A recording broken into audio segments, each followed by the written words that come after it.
And let's take a look at the layout as we start and head southeast from Ensenada. Jerry? Well, from the start line, they head up north to Mexicali across the Laguna Salada Dry Lake, then down through the Borrego Crossroads to the Matomi Wash at the south end of the course, back through Borrego a second time, and through Mike's Sky Ranch back to Ensenada.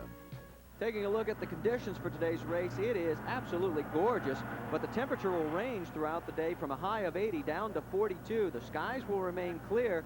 Humidity only 50% and only a 20% chance of rain, as we are just about ready to go racing here at the Presidente Score Baja 1000. The first team off the line will be Jerry Penhall from Costa Mesa and Bud Feldkamp from Redlands, California. Jerry is the brother of Bruce Penhall, the actor and former Speedway motorcycle champ. One of the advantages, of course, being first off the starting line, no dust from fellow racers, and number 2 on the line, Bob Gordon. He will have his 18-year-old daughter, Robin, co-riding with him for at least half the race. She had hoped to make her driving debut here, but decided to wait for an easier race after pre-running it earlier this week. Bob Richey from Corona and Bernard Jourdain, a familiar name to racers.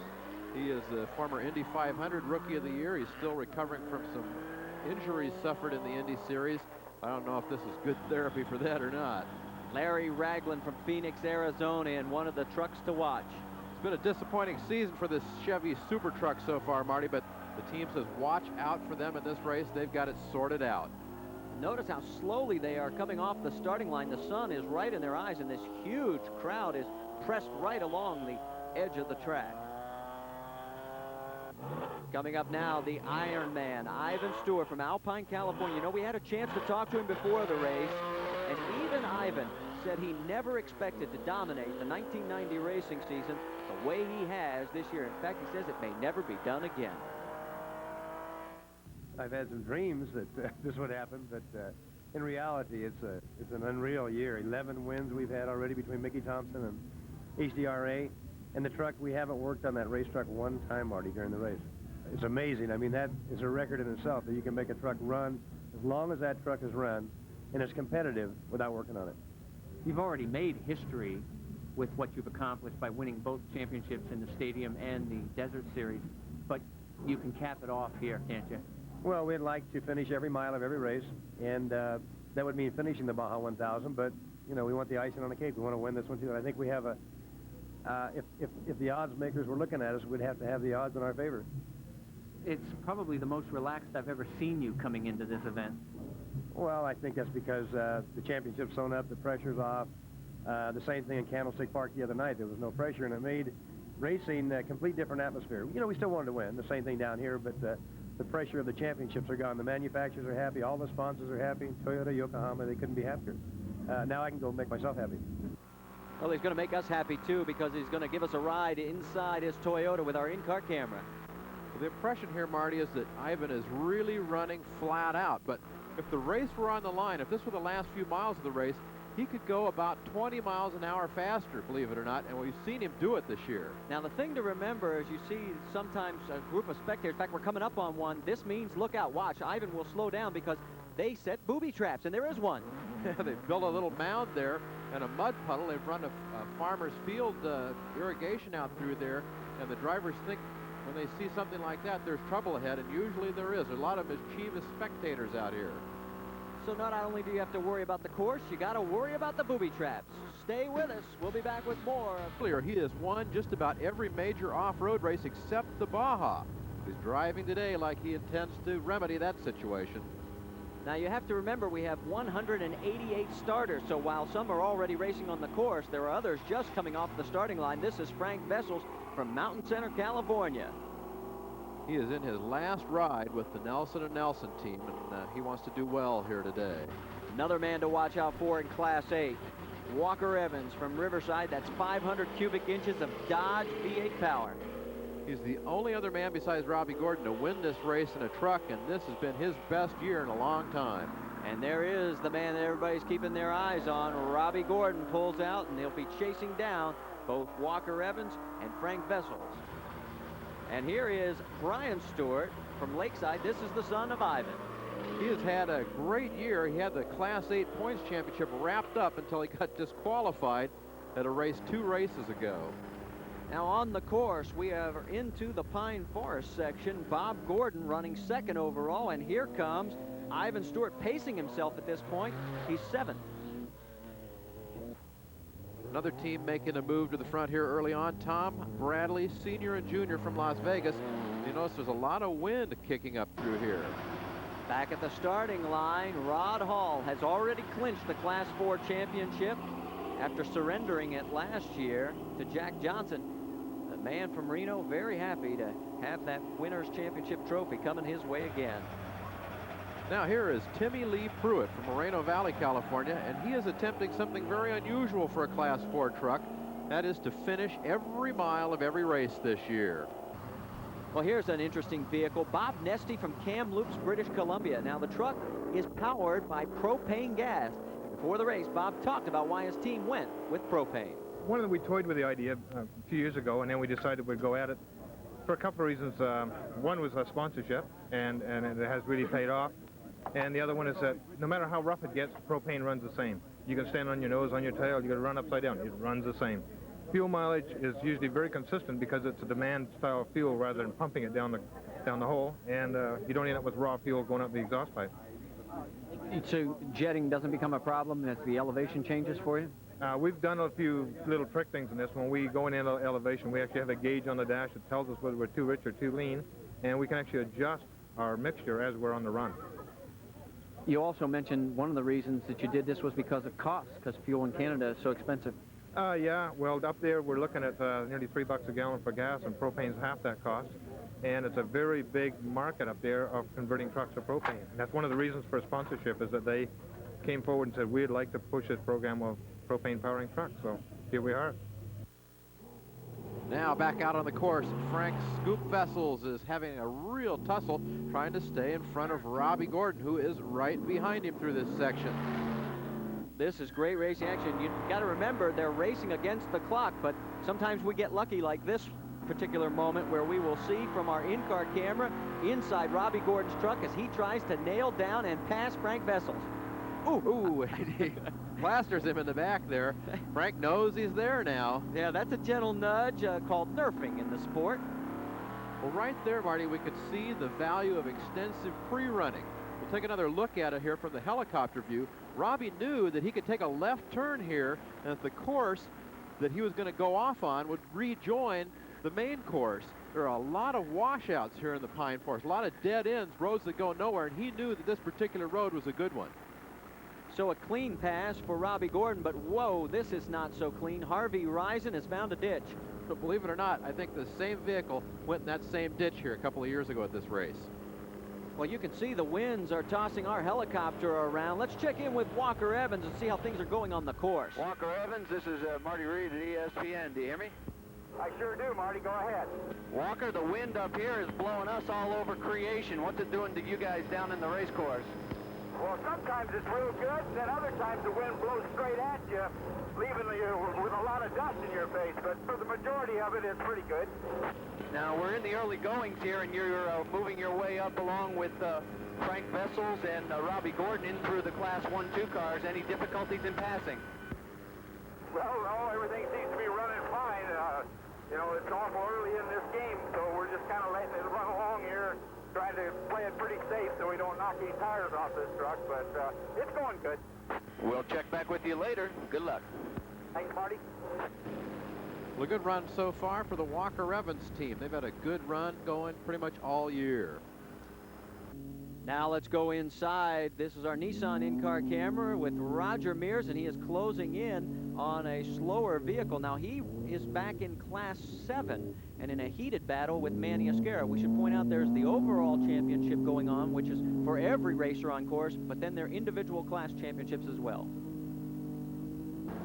Now Rod Hall has taken the early lead in Class 4. You know, Rod has regained the Class 4 championship this year after losing it to Jack Johnson last year.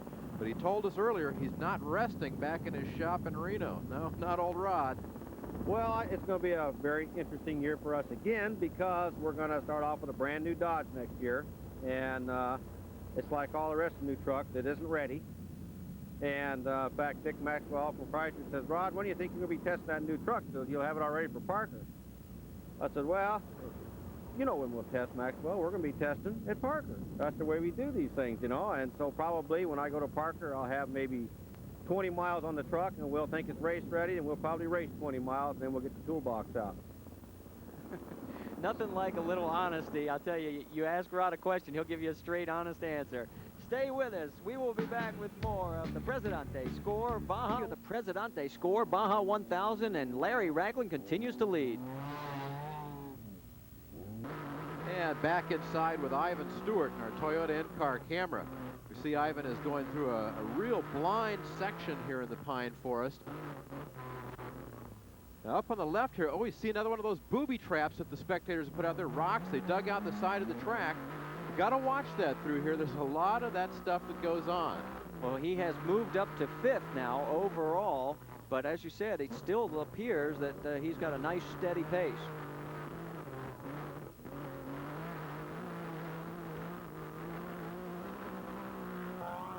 Now in Class 7S, Chuck and Johnny Johnson are trying to make history.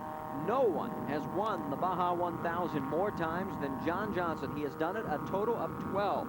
Before the race, he told us that he always runs his own pace, no matter what anyone else does. Oh, and he also looks out for all the danger spots. There's just a lot of soft sand we can get stuck at.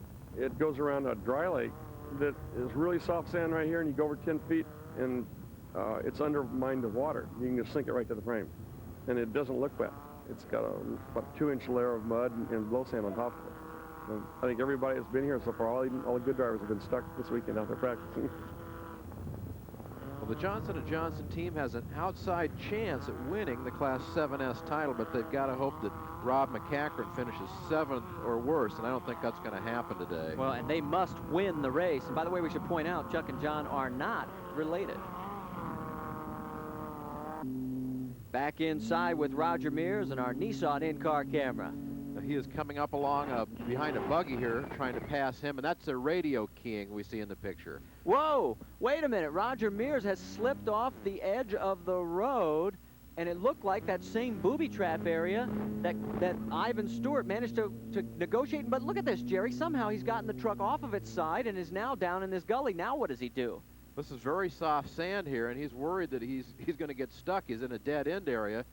He's trying to decide which way to go. Well, first off, just getting the truck back on all 4 wheels was a major accomplishment.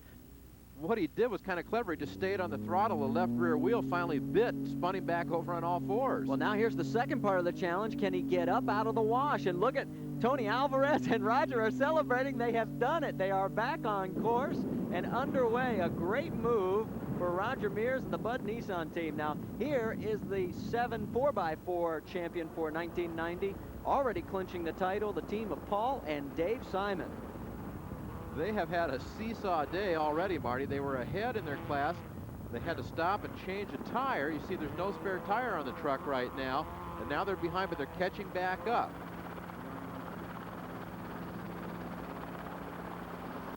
Well, this is the man that they are trying to catch, Jerry Mcdonald from San Clemente. Well, this is another one of those double points races, Marty, where you get twice the points you would in a normal race. Jerry Mcdonald has done very well in double points races this year. In fact, he won the other one, the Nevada 500. Back inside now with Robby Gordon in our BFG in-car camera. And look at this, 2 buggies to try and get by. The first buggy knows he's coming, but the second buggy, they don't know that there's 2 vehicles trying to pass him. It's a very dangerous situation through there. Well, thumbs up as the pass is made cleanly. And Gordon back on the throttle. A lot of the drivers are very conservative through this section, not Robby Gordon. He's always got that tail end sort of dancing out there. You can always tell when he gets it loose because you'll see the steering wheel go the opposite direction. Co-riders really love it. In fact, they both are.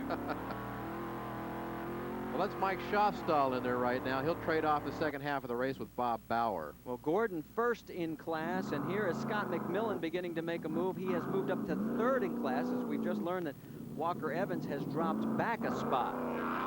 Scott had a good run in this ex-Dave shop truck earlier this year. Almost won the Parker 400. Now here is Walker Evans heading in for his first pit stop. He's radioed his crew and says he's got problems. Wait a minute. This is problems for both Frank Vessels and Chris Robinson. With Vessels there, it means he has lost ground. He was running 2nd in Class 8 and 4th overall. Word is he's got steering problems. Chris Robinson is overheating. Vessels is the truck on the left. It looks as though he's getting ready to go underway again, but boy, he has lost a lot of ground. Here's the leaderboard. In fact, Larry Raglan on top of the Presidente Score Baja 1. The Presidente Score Baja 1000, and that is Robby Gordon, and he has broken down going up the summit. They are looking at the front suspension on that truck, Marty, and they've been having some problems with this front suspension on this truck ever since an accident at the Gold Coast 300 where they hit Brian Stewart. Well, this will give you an idea just how slow a section this is and how far back Robby Gordon has dropped. This is Class 4 leader Rod Hall going by Robby, and you can see how slow the going is.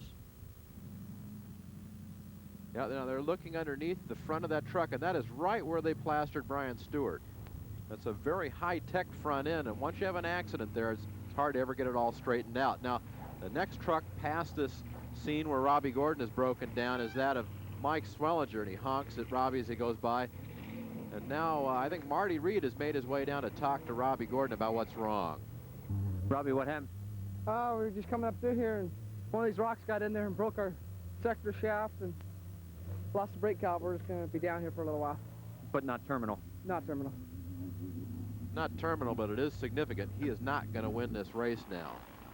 Now struggling up the summit, the brother team of Rodrigo and Rogerio Ampudia from Ensenada. Right behind them, Danny Porter and Mark Rudis. And boy, they've got the horn going. They want to get around them. Tough, tough area to try and get by. Always a good battle. These guys are leading in Class 1-2 1600 right now. And here comes the Nissan of Roger Mears. And you can see just how rocky and rough this area is. Boy, isn't it tough? You wonder why they keep looking for more and more travel clearance, and there's a perfect example why. Whoa, wait a minute. Big troubles on the other side of the summit as Mel Vaughn has broken down. You can see him trying to move the truck out of the way, but they have literally created a log jam on the summit. There's nowhere to move it up here. This is basically a one-lane road across the top of the ridge, and even a Volkswagen doesn't have enough room to get by on one side. You can see that if you go off the edge here, you go off a long way. That's Bill Hernquist and Mike Lund. They managed to get through, and boy, are they happy, because now they can get back underway. What a critical problem this is, though, Marty. The guys that have already gone through here are just motoring off into the sunset. The guys stuck behind here are losing all kinds of time. This could decide some races right here. Well, some of the vehicles that are now getting through, Greg Hibbs, Mike Falkowski in 1014, Tom Denault in 1600. He's defending class champion. Also Tom Schilling in the 1609.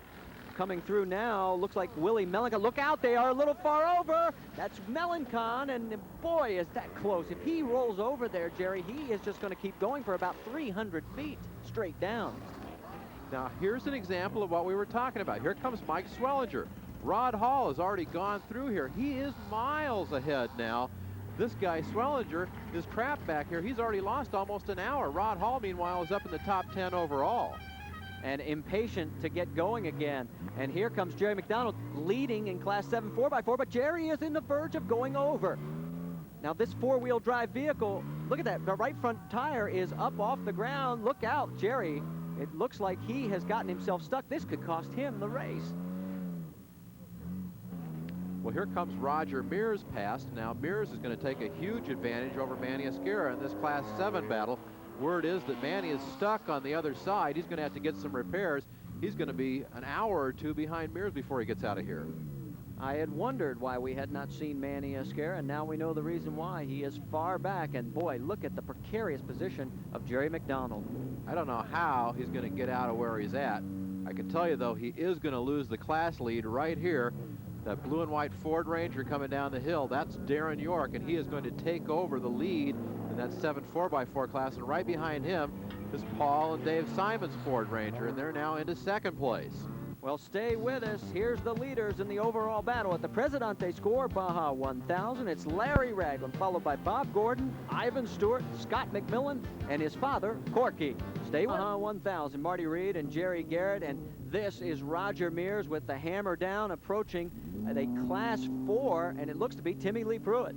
Well, Timmy Lee has lost a lot of time. The word is that he turned it over in the pine forest, and the vehicle's not running quite as well as he'd hoped it would right now.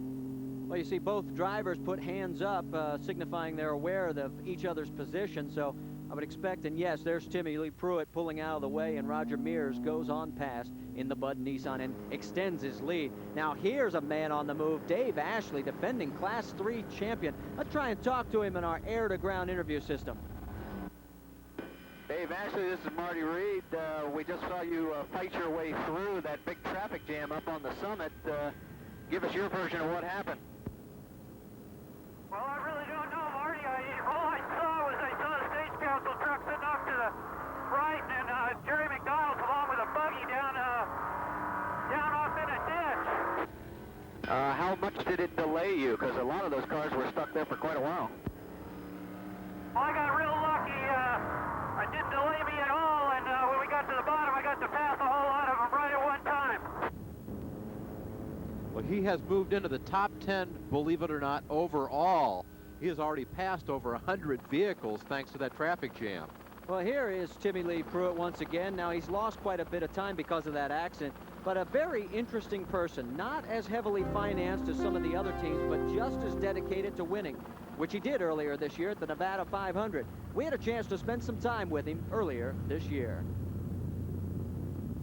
This afternoon will bring some hazy sunshine at the coast and in the valleys. High 66 at the beaches, 80 to 85 in the valleys. Surfs up on Huntington Beach as Randy Pruitt catches a wave. Well, almost. His dad, Tim, and the rest of the family are watching their sons battle with the Pacific. And the Pruitts are no stranger to competition. A longtime fan of off-road racing, Tim followed his dream and just 2 years ago became a rookie driver at the tender age of 36. His career got off to a blazing start, literally. After a bad crash at the Baja 1000, his truck caught fire, and Tim watched his dream turn into an $80,000 bonfire. We burnt the car to the ground. We could not salvage one part, so we brought back a burnt door. We got back, and the following morning, we started on the new car. And 7 weeks later, we raced it at Parker 400 for the new season. Some people collect stamps, other baseball cards. Tim Pruitt collects race car doors. The more banged up, the better. And Tim's racing fever has spread throughout the rest of the family. Son Randy is studying to be a mechanical engineer and hopes to design better race cars with his father in the future.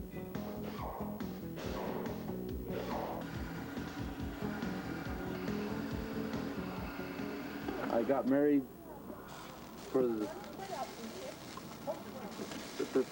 precise purpose of not having to do this.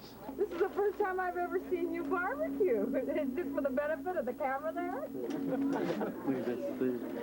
As you may have guessed, Tim's wife, Hope, is the real cook around the house. These barbecues have become a racing ritual for Tim, the crew, family, and friends.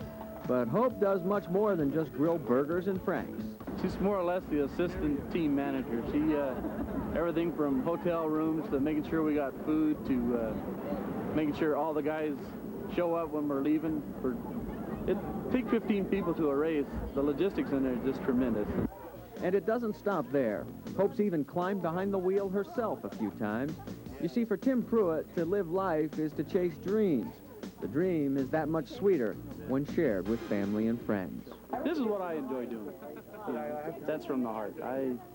Everybody gets together, we sit around, we eat. And like I say, you know, you kind of lose time. You'll be out here for 2 hours BSing, and that's what I know people are enjoying themselves. Our thanks to Timmy Lee Pruitt and his family. We can tell you now he is currently running 5th in Class 4. And still on track to achieve his goal of finishing every mile of every race this year. Well, we've had a lead change. Here comes Bob Gordon into the pits, taking over the lead from Larry Raglan. Raglan is reporting to his crew engine trouble. Meanwhile, this looks to be a routine pit stop for Bob Gordon, our leader. Well, here is the leaderboard. Behind Gordon, Larry Raglan, Corky and Scot Mcmillan, and the team of Richey and Jourdain has moved into 5th. Ivan Stewart has dropped out of the top 5. Presidente score, Baja 1000, and this is the reason the Ironman has dropped out of the top 5. Crew members attempting to tow him in for repairs. Well, like Robby Gordon, it appears that the Ironman is not going to win this race. So the two men we thought would be the keys are falling back quickly, and here is Larry Raglan making his way to the pit. Word is that he is overheating, and that's bad news for a truck that had been running fabulously all day. Well, they are up underneath the engine compartment, as you can see, and working feverishly. Meanwhile, let's check in with Ivan Stewart and see what's wrong with the Toyota. Oh, it looks as though something in the gearbox, the rear end is broken. About a couple miles back. We're going to tow it up to our pits up here and change it. We'll be all right. We'll get going again. And the news is bad for our early leader, Larry Raglan. The head gasket is let go. The team will be unable to make repairs. Well, you can see Raglan has taken off the gloves and is beginning to climb out. And this was scheduled to be the last race for this vehicle, Jerry. Well, it has run so well here today, Marty, that there's word that Chevrolet may give it a reprieve, and that would be justified, I think, because in a lot of races that are shorter than this, it would already be in victory circle. Well, predictions before today were that if 50% of the field finished, it would be a lot. And this truck led for a good portion of the race. Meanwhile, this is Corky Mcmillan trying to close in on overall leader Bob Gordon. Our first look at Corky today.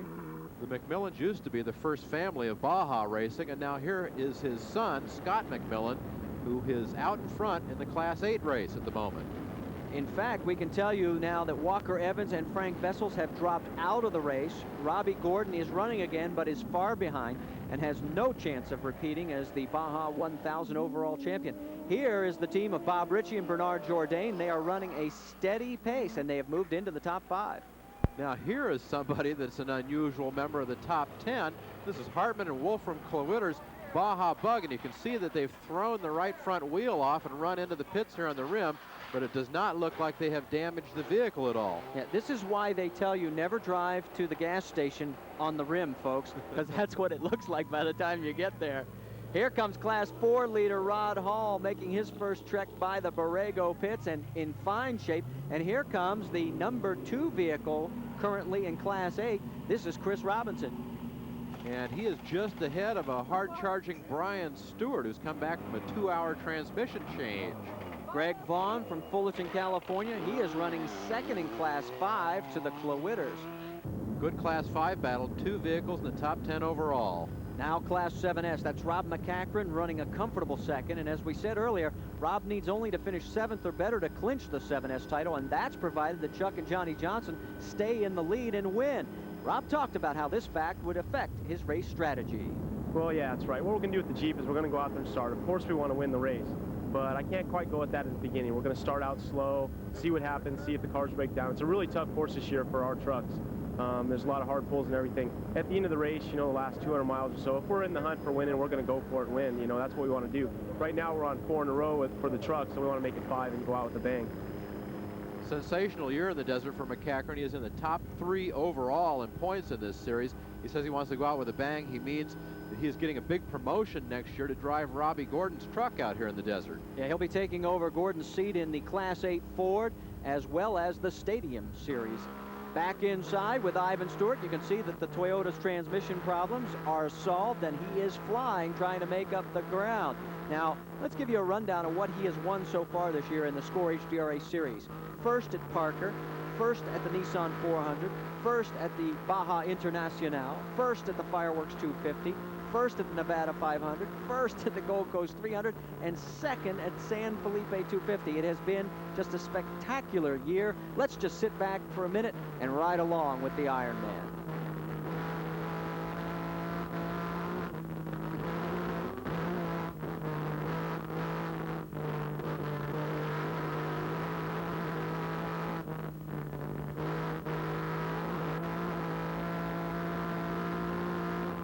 I think a tip of the hat is in order here for the crew on the Toyota. Cal Wells and all the guys back in the shop have done a fabulous job on this truck this year. Not only in the Desert Series, but the Stadium as well. And here is Marty Hart running 3rd in Class 5. And I'll tell you, the Class 5 vehicles making their presence known on this race course. Well, I'll tell you, the Baja Bugs were born in the desert, raised in the desert, and I guess it shouldn't surprise us that they are doing a real good job out here in the desert today. Class 10 leaders, Greg Hibbs and Mike Falkowski. The last time we saw them, they were jammed up at the summit, but boy, they are flying now. We saw Mike driving a mini pickup in our Guam race earlier this year. We were hopeful that Mike could pick up a ride, and it looks like this Greg Hibbs team is a good one. Well, there's Scott Douglas. He's running 2nd in Class 6 behind Danny Ashcraft, and Douglas can clinch the Class 6 title just by finishing third today. And here is Dave Ashley. He has built up an hour lead over second place in his class. He's closing in on the top 5 overall. Boy, look at him go. Unbelievable. Here is Don Adams and Larry Olsen. They are running second in Class 3, and they can only hope that Ashley breaks down. To put into perspective what Ashley's doing, Don Adams has won this race 6 times. Well, here comes young Brian Stewart. After breaking down early, he has fought his way back. He is now second in Class 8 behind Scot Mcmillan. Another man who's been running in the top 10 all day and has now moved into top 5 through consistency and attrition is Troy Herbst. He has moved into third position overall, Jerry. He is running along with co-driver Jim Smith, who was a big surprise in our Baja telecast last year. Well, there's Brian Stewart cleaning his visor and getting ready to move back out on course. Chris Robinson, we should tell you, lost second place because of overheating problems. And Brian has taken it over after spending 2 hours changing a transmission literally right on the start line. In fact, that's why we hadn't seen him earlier in the race. He was just playing catch-up. As the sun sets on the Baja Peninsula, here's a look at the top 5. Bob Gordon in first, Corky McMillan second, Troy Herbst third, Dave Ashley in an unbelievable performance in fourth, Scot Mcmillan is fifth. The Presidente Baja 1000 continues as darkness has enveloped the Presidente Score Baja 1000. The temperature has dropped into the low 40s. And let's take another look at the course because X marks the spot, Jerry. We are at the Borrego Crossroad in the middle of the map there. The leaders have gone through here for the second time. The guys that have been out there struggling all day have just gone through for the first time, and there's a 200-mile difference. Bob Gordon bringing his car into the pits for the last time. 18-year-old daughter Robin will climb in to finish the ride with Dad. And it's got to be a pretty eerie feeling being out in this desert at night all alone because it is dark. The lights are essential. Well, here's 69-year-old Greg Simons running third in Class 7 4x4, but to give you an idea, this is his first time through the Borrego pits, while for Bob Gordon, this is his last time. A 200-mile difference, and there is your overall leader getting ready to go back out on course. Well, I'll bet Greg Simons would love to trade places with Bob Gordon right now. Well, I'll tell you one person who won't trade places with anybody, and that's Robin, 18-year-old daughter, as she heads out with her dad for the home stretch to the finish line, leading Corky McMillan. Now, to give you an idea just how far back Ivan Stewart is, that's the Ironman streaking by. He is going past for the first time, so that means he's got 200 miles to go just to catch up. And coming into the pits right now is our Class 7S leader, Chuck and Johnny Johnson, and Johnny is well on track towards his 13th Baja win. That's a record that I don't know if anybody can ever top except maybe Rod Hall. Now, Rod has 11 right now, on his way to 12, so it would still be a one-gap difference. You can see that they're checking everything over. They, too, have a comfortable lead over Rob McCachran, but they need Rob McCachran to finish 7th or worse in this class for Chuck and Johnny to come away with the overall class championship for 1990, and it doesn't look like that's going to happen right now. Well, regardless what happens to this team in this race, this is the last time that Chuck and Johnny are probably going to race together. Word is that Chuck may get David Ashley's ride next year. That would be in the Class 3 Bronco. Speaking of Class 3, this is Don Adams running second behind Ashley. They appear to be having an overheating problem as they're working on the front engine compartment. And this is their first time through the Borrego pits, and Ashley has already been through. In fact, next time through will be his last as he heads for the finish line. Well, now Chuck Johnson, if he does take over the Class 3 ride, Dave Ashley, of course, is going to be moving up to a Class 4 vehicle next year. And here goes Chuck Johnson heading south now towards San Felipe. Also, after an extended pit stop, there's Greg Simons, and it looks like he's finally getting underway again. Long way to go. Oh, and it gets so lonely and cold out in that desert. Well, here comes the propane-powered truck of Bob Nestea from Kamloops, British Columbia and Canada. And no 7 inches of snow to worry about, although the temperature is beginning to drop. Now, let's stay on this because it's interesting to watch them refuel this vehicle, Jerry. Instead of the dump cans, it's a totally different process. Well, you got a couple of big propane tanks there, and one of the things they want to prove here is that the propane is safe. You can take it out in the desert and bounce it around and it won't explode. And these guys have proven their point here today. They're pulling the one tank out. The thing's empty. They're picking up the next one. It's a little heavier, obviously, because it's full of gas, but they just slide it right into the cylinder there and hook up the gas valve.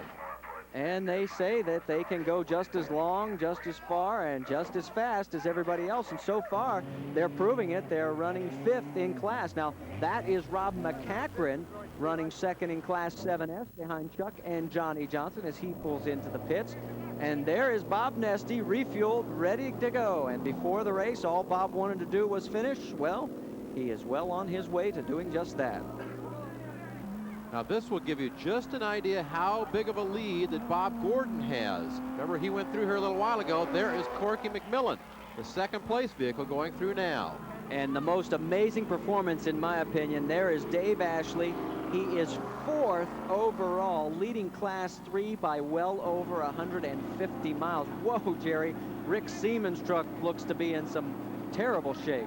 Now, he's obviously rolled it over, and this is a testament here to the strength of duct tape. Yeah, they are running 5th in Class 3. Now, yes, that used to be a Class 3 truck. Here is the team of Bernard Jourdain and Bob Richey. They are 5th overall. They, too, are streaking for the finish line. Well, the bad part about it is here for these guys, they're only halfway through the race. I think I'd go home. It is amazing what duct tape will hold together as they head back out into the desert. Coming into the pits now, 6th place truck in Class 3, driven by Madeline Leslie and Kurt Leduc. They had a good run going earlier, keeping up with Ashley, but they had a lot of flat tires up by Mexicali. Stay with us. We'll meet you at the finish line, with you at the finish line at the Presidente Score Baja 1000, and that's the only way you can keep warm tonight. The temperature in the low 40s, and here comes our winner, Jerry, Bob Gordon. Well, this is a testament, Marty, to flawless mechanical preparation by crew chief Don Tebby, error-free driving by Bob Gordon, and extensive pre-running that paid off. Well, our winner of the 23rd running of the Baja 1000 is Bob Gordon, and here comes 2nd place. The ageless veteran, Corky McMillan. You know, Corky and his sons just about dominated this race back in the 1980s. They've given up that first family of Baja title to the Gordons here in the last few years, but they had a great performance here today. Mark is out of the race, unfortunately. Scott, closing in on that Class 8 battle, has dropped out just about 20 miles back there. Kind of a heartbreaking result for him, but the old man comes through again. Well, coming in 3rd, 18-year-old Troy Herbst, a great drive for the Las Vegas racer. Jim Smith co-driving in this race with them, and boy, I'll tell you, they've got to be very happy with their performance. Jerry Garrett has caught up with our winner. Let's go down and talk to Bob Gordon and his daughter Robin. Well, it is now just a little bit under 13 hours since you left the start line this morning, Bob. It's been a long day, but I guess a profitable one. Yeah, it's been a little bit tough, but we've had just almost a perfect run all day. I lost a little bit of the power steering and the rough stuff, but on the roads it was fine, but in the rough I just killed my hands. But other than that, we had a flawless run. Now, your son Robby was telling us that earlier on that you guys now won, with this victory, the last 6 Baja races. I don't think anybody's ever done that, have they? I don't know whether they have it. If anybody has, maybe the McMillans, but I think we've maybe topped them. Well, congratulations, Bob, on a well-run race. And here comes the team of Bob Richey and Bernard Jourdain, the 4th vehicle across the line. But remember, you're racing the clock, so you may not end up in the position that you cross the line. They've had a good race here, Marty. Bernard got stuck once and in the process of getting out, broke reverse gear, so they've had to go forward all day, no backward for them. And that may not sound like an important process, but I guarantee you, you get into a situation where you have to push this thing backwards, and you have been bouncing around for as many hours as these guys have, and it is a painful experience. So driving cautiously to keep it going forward is important. And there you see them as they come through. And here comes Dave Ashley. This is absolutely the most outstanding performance that I can ever remember in a Class 3 vehicle. They are definitely going to finish in the top 5 in this race. The thing that makes this so outstanding is that a Class 3 vehicle has a short wheelbase, which means it's got to respect every bump out there, and they usually have to go quite slow or they'll flip over. And I don't know how Ashley has gotten around that, but he has gone as fast as anybody. Another outstanding performance from this young man, Brian Stewart, dead last at one point in the race. He will win Class 8 through perseverance and attrition. Listen to that truck. It can barely make it to the finish line. Let's go to Jerry Garrett. He's made his way to Dave Ashley's Ford Bronco. Well, Dave Ashley, we've seen 4 buggies through here now, and a Class 3 truck is the 5th overall, maybe even higher than that overall. Does it surprise you to be that high up in this order? Well, it really does, but all the pre-running, looking at the course, I knew it was going to be rough, but I didn't really think it was going to take out this many cars. We maybe will be put down in the Webster's Dictionary as, you know, that old cliche, just drive your own race and see what happens at the end. Maybe it'll be our 1990 Baja 1000 that'll go down as the definition of that. What does this do for you in the heavy metal battle? Looks like we've won it. From what I understand, Robby's a DNF, or he's pretty far back right now, so I think we've won it. We'll see in the morning. I remember a couple of years ago when you won a stadium race at the Coliseum and you got up and danced on top of the truck. Maybe when this one's all over, you'll want to do another dance. No, I'm not as in good a shape as I was then, I guess. I'm pretty tired. I don't think I could get out of this seat. Congratulations, man. A great run. Thanks a million. Appreciate it. Well, Dave Ashley may not feel like dancing, but this young man certainly does. Brian Stewart has nursed that Dodge home for the Class 8 championship here at the Presidente Score Baja 1000. Stay with us. When we come back, we'll tour Baja 1000. It's been brought to you by Quaker State. The Big Q is One Tough Motor Oil, and by Firestone, tires that meet the test. Well, let's go to Jerry Garrett, who is with our Class 8 champion, young Brian Stewart. Jerry? Well, Brian, we heard that a Stewart had a good chance to win this race, but after a few miles into it, we didn't think it would be you. Right, about 100 feet off the starting line, I broke a transmission, and I was like one of the last cars from the beginning, and I caught all the way back up, and it looks like we won the race. Can't believe this Dodge truck's unreal. Not over till it's over. No, that's exactly right. I mean, I kind of didn't think we'd actually win the race, but I mean, I'm happy to be here. Shoot, this is great. Doesn't sound like there's a whole lot left under the hood there. It's making some ominous noises.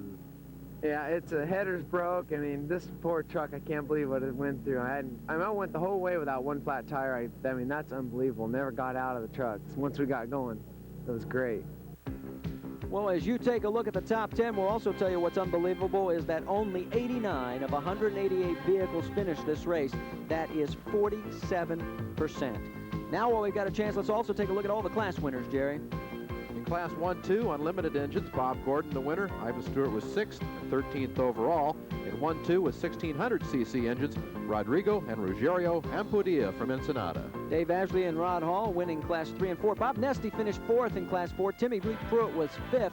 The Clowitters win Class 5. Wayne and Darrell Cook take 5/1600. Danny Ashcraft won Class 6. Manny Esquera came back to outduel Roger Mears and win Class 7. Chuck and John Johnson in 7S, and 7 4x4, Paul and Dave Simon. And, of course, Brian Stewart in Class 8. In Class 9, Pancho Bio and Sergio Gutierrez. And in Class 10, Greg Hibbs and Mike Falkowski. Accommodations while in Ensenada provided by Estero Beach Resort and Hotel, the Baja Peninsula's premier resort. As we say goodbye for 1990, we will show you those people who won the season-long championships in each class. For Jerry Garrett, I'm Marty Reed. Thanks for watching.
It's everything, part of everything else.